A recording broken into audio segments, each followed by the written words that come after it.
You read the title correctly. Finally, Apple agreed to pay $15 for each iPhone 4S user. And now let me tell you what happened and why Apple pay you $15 for the iPhone 4S.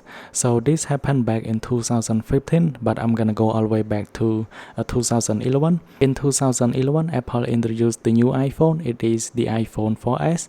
It is the second generation of iPhone 4.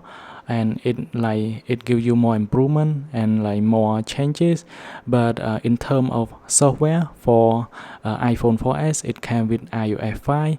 And after that, in 2015, Apple introduced a new version for the iPhone 4S. It is iOS 9. Apple also said that in their event, they advertised that iOS 9 will improve the speed, give new feature, especially they focus on speed.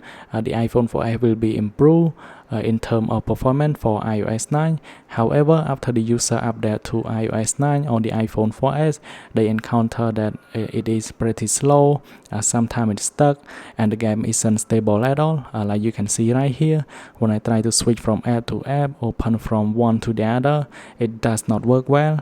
And this is happen, and most of the user complain, and they file this into the code. Don't mind me if I'm wrong about this, so because I'm not sure much about the law in United States, but most of the user can complain, and they can send this to the code.